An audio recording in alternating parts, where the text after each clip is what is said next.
In April of 1834, the House of Representatives voted 134 to 82 against rechartering the bank. This was followed up by an even more lopsided vote to establish a special committee to investigate whether the bank had caused the crash. When the investigating committee arrived at the bank's door in Philadelphia, armed with a subpoena to examine the books, Biddle refused to give them up. Nor would he allow inspection of correspondence with congressmen relating to their personal loans and advances he'd made to them.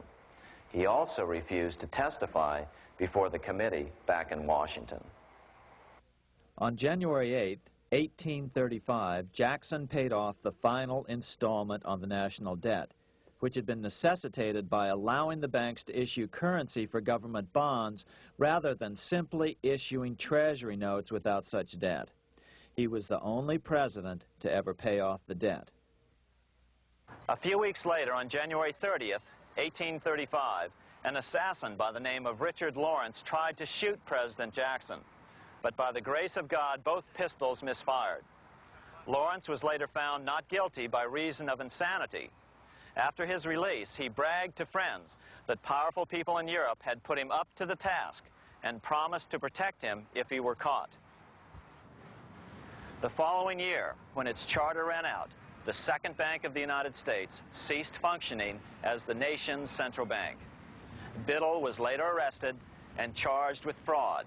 He was tried and acquitted, but died shortly thereafter while still tied up in civil suits.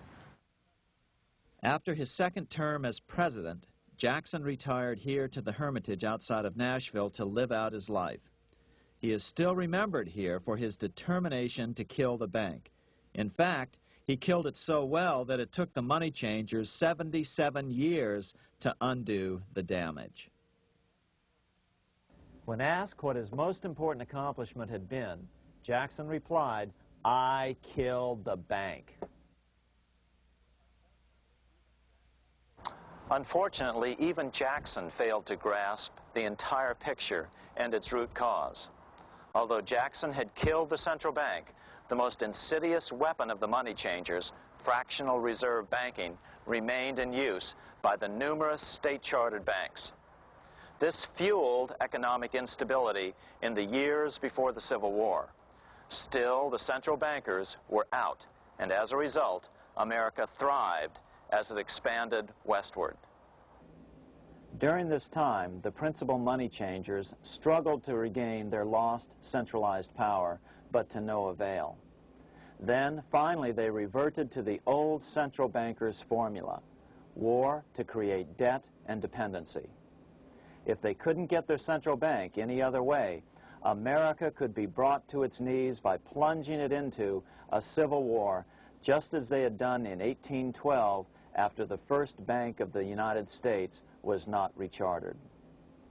1 month after the inauguration of Abraham Lincoln, the first shots of the American Civil War were fired here at Fort Sumter, South Carolina, on April 12, 1861. Certainly slavery was a cause for the Civil War, but not the primary cause. Lincoln knew that the economy of the South depended upon slavery, and so before the Civil War, he had no intention of eliminating it. Lincoln had put it this way in his inaugural address only 1 month earlier. I have no purpose, directly or indirectly, to interfere with the institution of slavery in the states where it now exists. I believe I have no lawful right to do so, and I have no inclination to do so. Even after the first shots were fired here at Fort Sumter, Lincoln continued to insist that the Civil War was not about the issue of slavery.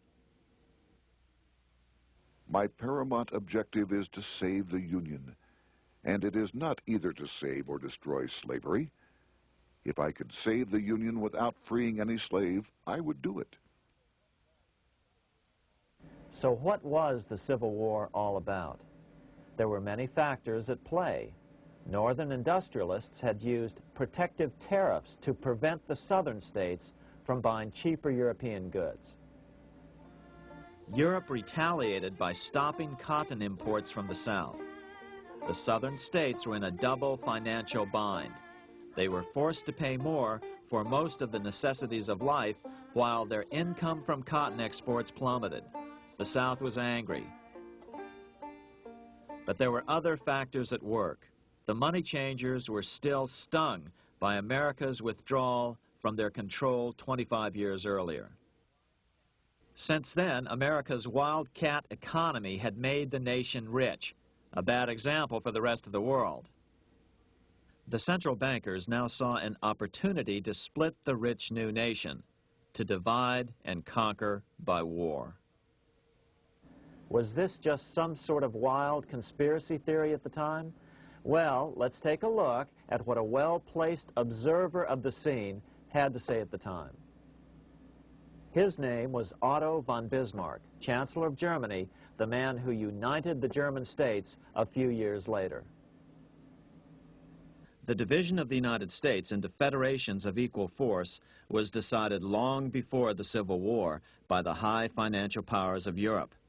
These bankers were afraid that the United States, if they remained as one bloc and as one nation, would attain economic and financial independence, which would upset their financial domination over the world. Within months after the first shots here at Fort Sumter, the central bankers loaned Napoleon III of France, the nephew of the Waterloo Napoleon, 210 million francs to seize Mexico and station troops along the southern border of the U.S., taking advantage of their war to violate the Monroe Doctrine and return Mexico to colonial rule. No matter what the outcome of the Civil War, a weakened America, heavily indebted to the money changers, would open up Central and South America once again to European colonization and domination. The very thing America's Monroe Doctrine had forbade in 1823. At the same time, Great Britain moved 11,000 troops into Canada and positioned them menacingly along America's northern border.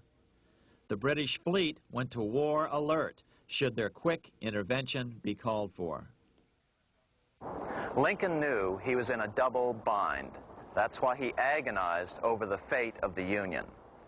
There was a lot more to it than just differences between the North and the South.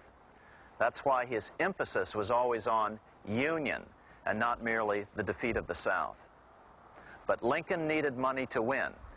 In 1861, Lincoln and his Secretary of Treasury, Salmon P. Chase, went to New York to apply for the necessary loans. The money changers, anxious to see the Union fail, offered loans at 24 to 36% interest. Lincoln said thanks, but no thanks, and returned to Washington. Lincoln sent for an old friend, Colonel Dick Taylor of Chicago, and put him on the problem of financing the war. During one meeting, Lincoln asked Taylor what he'd discovered. Taylor put it this way. Why, Lincoln, that is easy. Just get Congress to pass a bill authorizing the printing of full legal tender Treasury notes, and pay your soldiers with them, and go ahead and win your war with them also. When Lincoln asked if the people of the United States would accept the notes, Taylor said, "The people, or anyone else, will not have any choice in the matter if you make them full legal tender. They will have the full sanction of the government and be just as good as any money, as Congress is given that express right by the Constitution." So that's exactly what Lincoln did. In 1862-63, he printed up $450 million worth of the new bills. In order to distinguish them from other banknotes in circulation, he printed them in green ink on the back side. That's why the notes were called greenbacks. With this new money, Lincoln paid the troops and bought their supplies. During the course of the war, nearly $450 million worth of greenbacks were printed at no interest to the federal government.